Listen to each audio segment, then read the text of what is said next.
Hello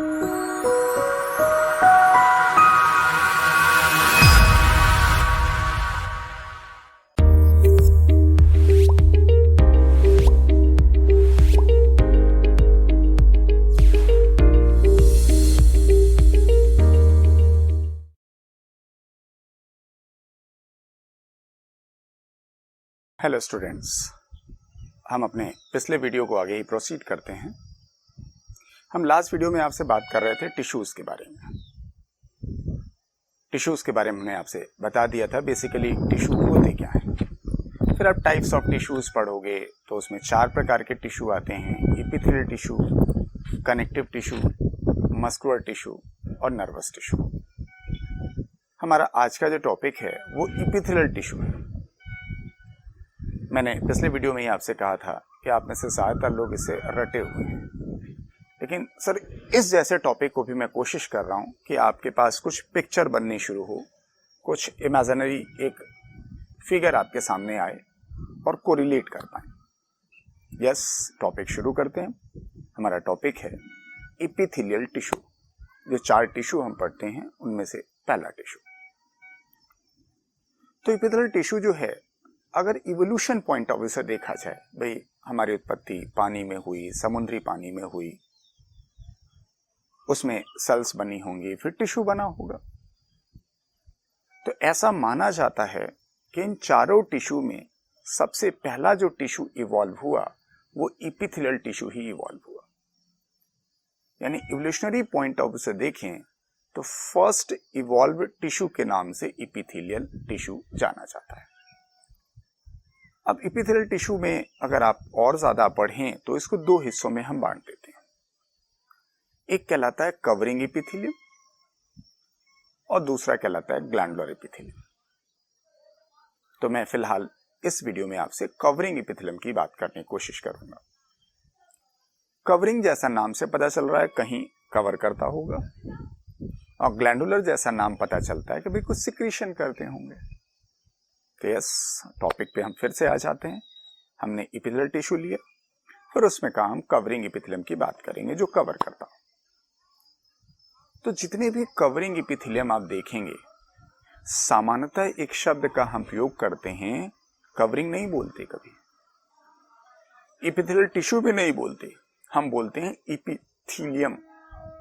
जहां भी epithelium लिखा होगा तो आप समझ जाइएगा they are talking about the covering epithelium.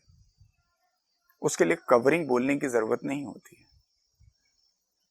Glandular के लिए तो आप ग्लैंड शब्द का इस्तेमाल करते हैं। यानी पहली बात कि covering epithelium is commonly named as epithelium. अब कवरिंग एपिथेलियम में है क्या? भाई टिश्यू में ही हमने कहा 3 चीजें हैं हमारे पास।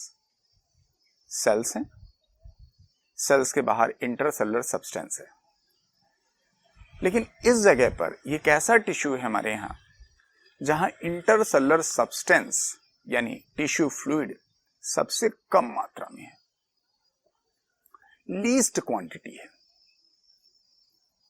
और जो सेल्स होती हैं हमारी एपिथेलियम की, वो इंटरकनेक्टेड होती हैं, काफी नजदीक नजदीक होती हैं। भाई नजदीक होती हैं तभी तो फ्लूइड कम होता है, अगर दूर दूर होती तो फ्लूइड ज्यादा भी तो होता। तो अब जब नजदीक नजदीक आई तो उनके बीच में रिश्ता होना चाहिए, यानी अटैचमेंट होना चाहिए।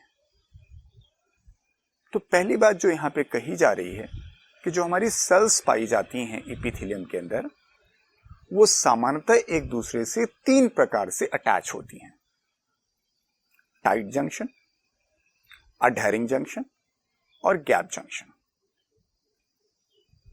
टाइट जंक्शन, अडहेरिंग जंक्शन और गैप जंक्शन, यही 3 तरीके हैं। तीनों को समझने की कोशिश करते हैं। तीनों में बेसिक डिफरेंस क्या है?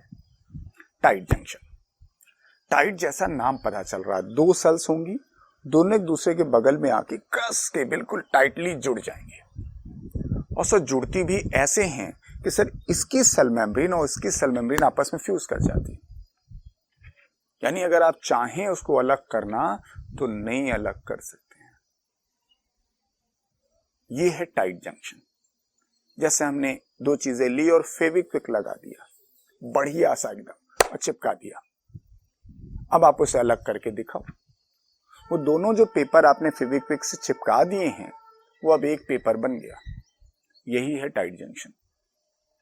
यानी adjacent cells are attached, tightly attached with each other, और इस तरह से अटैच होती हैं कि उनकी सेल मेम्ब्रेन फ्यूज कर जाती है। हम उसको डिफरेंशिएट ही नहीं कर सकते। एक सेल बनाते हैं, बीच में एक लाइन खींचते हैं सिर्फ, वो कहलाता है टाइट जंक्शन। अब बात आई सर मतलब फायदा। सर टाइट जंक्शन ईश्वर ने उन्हीं एपिथेलियम में दिया जहां हम चाहते थे लीकिंग ना हो, छनकर कोई चीज बाहर ना निकल जाए। जैसे मान लीजिए हमने कोई ऐसी चीज बनाई, तो अगर यहाँ पर जो एपिथेलियम होगी अगर वो टाइट जंक्शन से नहीं जुड़ी होगी तो उसके अंदर जो फ्लूइड होगा वो बाहर निकल आएगा, लीक कर जाएगा। तो टाइट जंक्शन का मुख्य फंक्शन होता है prevent leaking of the fluid, वो फ्लूइड को बाहर निकलने से रोक देता है। दूसरा है अडहेरिंग जंक्शन। अडहेरिंग जंक्शन, अडहेरिंग का मतलब चिपकना, अडहेर कर जाना। तो आप कहोगे सर चिपक तो वहां भी रहे थे टाइट में भी, लेकिन हमने उसको टाइट इसलिए कहा कि दोनों सेल मेम्ब्रेन जो थी वो फ्यूज कर गई। यहां कभी फ्यूज नहीं करती। यहां एक सेल ये, इनके बीच में इंटरसेलुलर सीमेंट होता है, इनके बीच में इंटरसेलुलर सीमेंट होता है, अडहेर, चिपकना। तो adjacent cells are attached with each other by intercellular cement. तो अब जब ये इतनी दूर पर है तो इसकी अपनी सेल मेम्ब्रेन है, इसकी अपनी सेल मेम्ब्रेन है। टाइट जंक्शन में दोनों फ्यूज कर गए थे।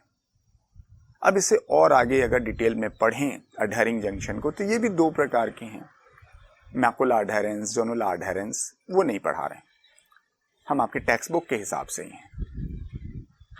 टाइट जंक्शन हो गया और दैट इज अडहेरिंग जंक्शन। तीसरा आता है gap junction. Sir gap junction में ये दोनों सेल्स ऐसे होती हैं, इनके बीच में कोई इंटरसेलुलर सीमेंट नहीं होता, लेकिन एडजेसेंट सेल एक दूसरे से कम्युनिकेट करती हैं वाया इट्स साइटोप्लाज्म।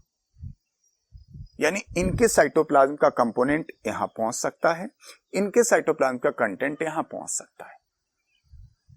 गैप है that help in the transport of ions या ट्रांसपोर्ट ऑफ स्मॉल या बिग मॉलिक्यूल्स। तो ये तीन बातें हुई जो हमारे एपिथेलियम में हमने आपसे कही कि कवरिंग एपिथेलियम को हम एपिथेलियम कह सकते हैं। इनके अंदर जो सेल्स होती हैं एक दूसरे से जुड़ी रहती हैं।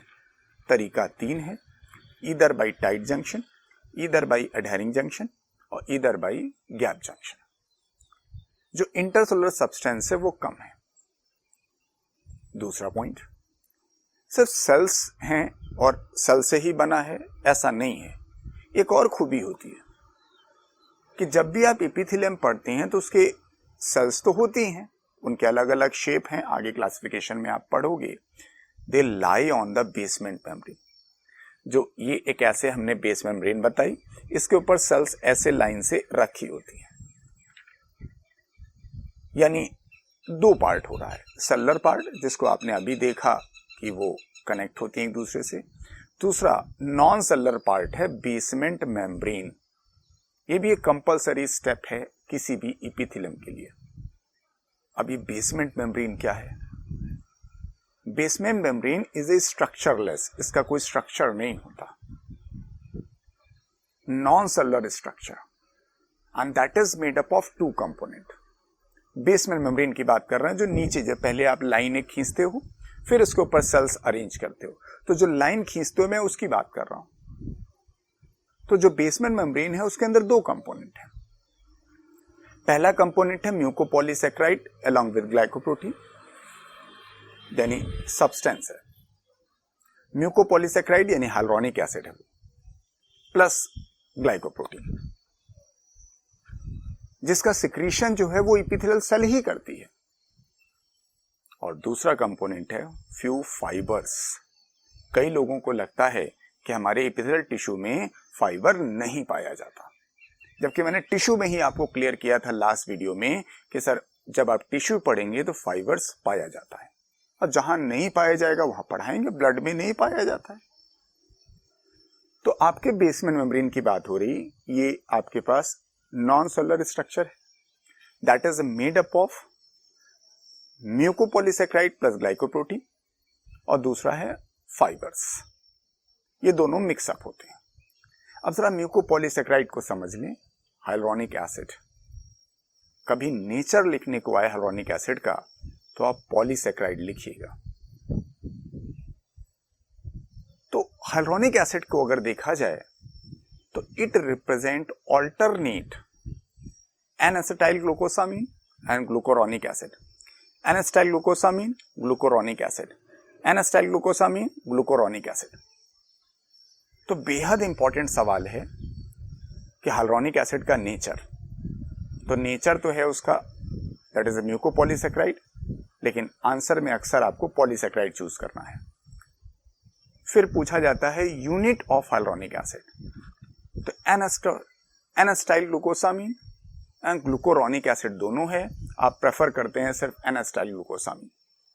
देखिए ब्यूटी देखिए, हम अगर क्वेश्चंस को रटे बैठे हैं तो मैक्सिमम बच्चा आंसर करेगा N acetyl glucosamine is a unit या monomer of the hyaluronic acid, लेकिन अकेला नहीं है, वो इज अ ऑल्टरनेट।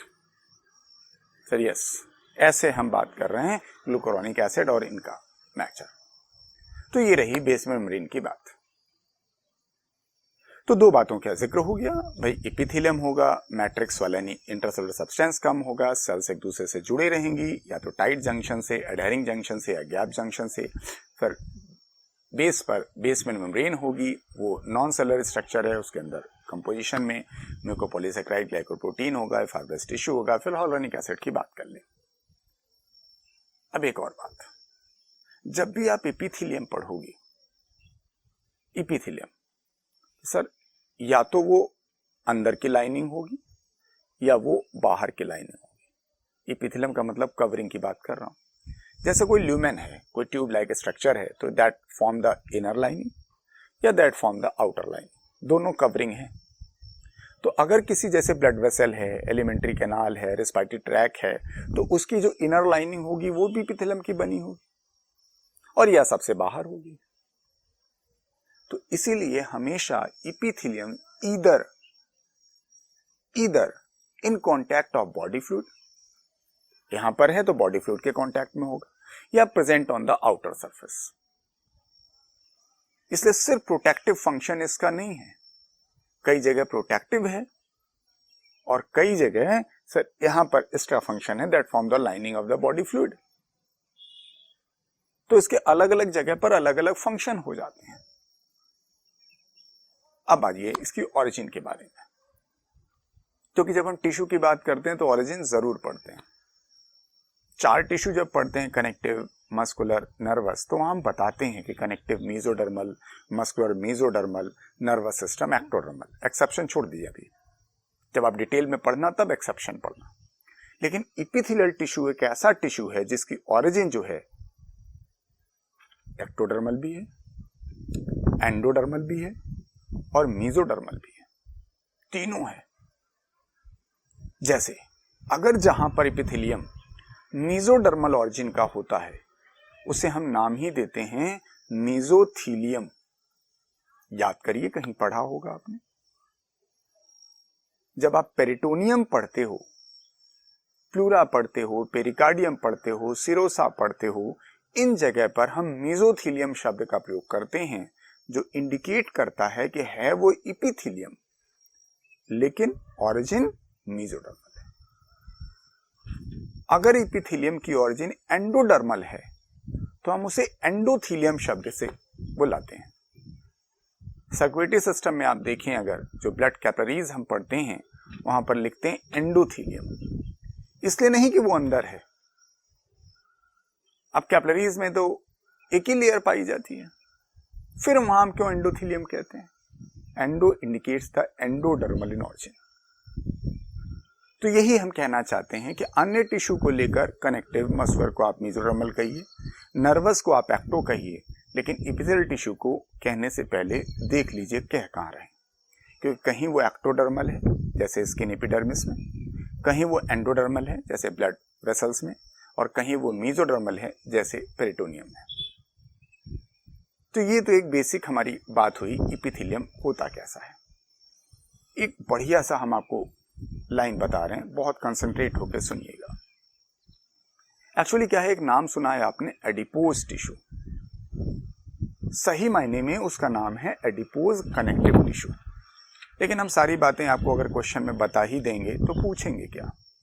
तो वो बोलचाल इतना पॉपुलर है कि लड़का एडिपोज टिश्यू बस रटे रहता है।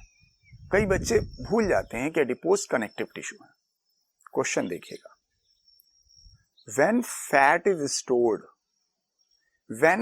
is stored in the epithelial cells of epithelium, या सिर्फ एपिथेलियम, अगर हमारे इपिथेलियम के अंदर ही फैट स्टोरेज होने लगे, उनकी कोशिकाओं में फैट स्टोर होने लगे, तो that is named as.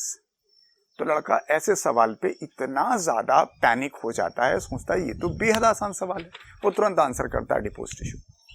Sir adipose नहीं है ये। आप कहोगे सर क्या स्टोर होता है? अरे सर बिल्कुल होता है, तभी तो मैं पढ़ा रहा हूं आपको। लेकिन अब यहाँ एडिपोज नहीं होगा, क्योंकि एडिपोज कहते ही आप कनेक्टिव टिश्यू में चले जाओगे। यहां पर नाम है पायो इपिथेलियम। पायो वर्ड का मतलब भी फैट से ही लिया जाता है, तो थोड़ा ध्यान से याद रखेंगे तो याद रहेगा। ये ध्यान रखिए कि एडिपोज कनेक्टिव टिश्यू है। सवाल के अंदर आप एंट्री करने से पहले अगर आप ये ध्यान फिट कर लें, जब कहा जा रहा है fat is stored in the epithelial cells of epithelium, तो एडिपोज कैसे हो सकता है।